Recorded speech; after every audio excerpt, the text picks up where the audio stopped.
folks, welcome to another in our series of 12 Games of Christmas.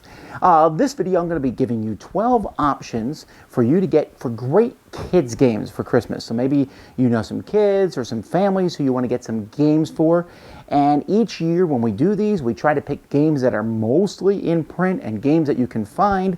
Many of them you can find at our sponsor, Cool Stuff online. They're games. They have a great selection of games. But these are games that, there's a lot of kids games. You can go to Toys R Us and all different stores and you can find a lot of kids games, but most of them are just really not that good. Usually they're take some TV show or movie, the game. But there are some amazing kids games out there. Here's 12 of them. First up, I want to talk about Animal Upon Animal. This is from Haba Games, and this is a stacking game. It comes with these beautiful wooden animals, and you're basically just trying to make a big pile of them. There's lots of stacking games, like Jenga, but this is cooler than Jenga because the animals are all different shapes. And it's just really fun to watch the animal pile grow up, and your kids will like it. They have fun playing with animals, but also the stacking part of it is very entertaining. My First Carcassonne. This is a game, there's a very popular game called Carcassonne. You may have heard of it, laying down tiles. This is one that's built for kids, and it's really simple. They're basically placing these tiles down and then placing out these little wooden people there, trying to basically connect these different roads as they form. And the tiles are not hard to connect. In fact, they connect in all different directions, but the different way they connect the roads is really neat. Kids get to watch this city kind of build up. It's a really fun game. Cat Tower. Regardless of what you may think of cats, this is another stacking game, but this one, instead of using wooden pieces, uses cards. You actually are folding the cards that come in this game, and they look kind of like little cats, kind of funny, silly cats, and then you're just basically stacking them, and there's some different rules. You might have to stack it one way or the other. One thing about this game that's really useful is it's very compact. You want to go on a trip somewhere, travel, and you don't want to take, Jenga or some bigger game. This one fits very in a small area and has a silly, fun theme that kids and adults are going to like. Dr. Eureka. This game is, wow, this is one of my favorites on the list, honestly.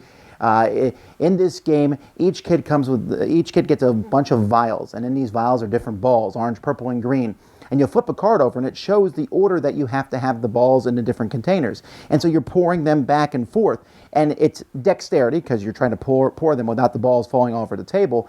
But it also teaches you some very logical things. Okay, if I want the two green ones on the bottom and the orange on top, then I need to put the orange in this one, and then the green in this one, and then the orange in this one.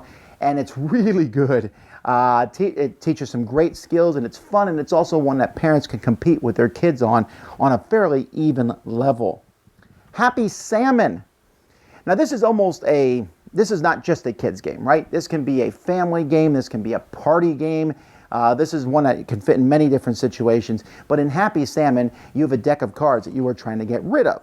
And you will look at a card and it might say, switch places with someone else. And so you're looking around, who else has this card? Who else has this card? If someone else has the same card in their hand, then you both switch places and then throw your cards in the middle of the table. Or you do the Happy Salmon, which is two people doing that with their hands to one another. And there's all different, high-fiving each other. And the game is silly, it's loud, it's a great party game. And you have to work with everybody else. Just very entertaining, very silly to watch. It can disrupt wherever you might be, so don't play it in the library. My First Stone Age. This is a game in which it goes back to Stone Age. Again, this is another one very much like My First Carcassonne, where it's based on a very popular game. But this game, kids are collecting resources and then using those resources to build huts. And this is a good game because it teaches kids, this is what you need to get together to build this. It has really nice components. It's one that my kids really enjoyed because it's not a very thinky game, but for kids it offers some meaningful choices, and again just looks really good on the table. So I need this piece, this piece, this piece. Now I can build this. Then, speaking of absolute silly games, Pie Face. You may never have heard of Pie Face. There's videos on the internet. Pie Face is barely a game. It's more of an activity, and that's where you stick your face in, and then you spin a spinner, and that's how many notches you do it. And if you're wrong, it comes up and hits you in the face with either the game comes with a wet sponge, or you can put little pies with whipped cream on, basically just whipped cream on it and hit you. Really, really funny. This is not going to appeal to everybody. I guarantee your kids will think it's the best thing ever, especially when you play with them. It's basically Russian roulette with whipped cream, but fun and safe for everyone. Outfoxed. Again, this is another amazing game on this list. This is a cooperative game where kids are trying to figure out which fox is the one who has stolen something. And each fox has different attributes and different traits. And so you're looking around saying, okay, which one is it? And as the kids are figuring out, they're slowly eliminating things and using like a little decoder thing to figure out, oh, the fox is not wearing a necklace. Oh, the fox is doing this. And eventually they'll narrow it down to the one. Meanwhile, there's a little bit of a push your luck element with the dice as the fox is trying to escape. And so you need to figure it out before the fox escapes. A cool cooperative game. Really liked how it made kids think and use some logical elimination deduction. Spooky Castle. This is a game about getting items out of a castle without the ghost catching you. And again, it's another cooperative game, but one person is blindfolded. And that person has a magnet on the end of a stick. And they are trying to go and grab treasures and get them out of the castle. And everyone else is giving them directions. So you want to teach kids to give directions so that someday when they're in the car, they can be better at that. But no, just helping kids work together, and it teaches communication with one another. Has some cool components. I mean, the magnet on the end of the stick is really neat. Super Vampire. This is another kind of dexterity game where you put on like a vampire finger. It's like a black finger. And then on the top, you are moving around little garlic pieces along the top of this fragile building and not making them fall. And you want to see how many you can get done and back before time runs out. So there's a bit of push your luck element, but it's just silly fun to watch the kids use this finger to move things around. Heroes of Cascaria.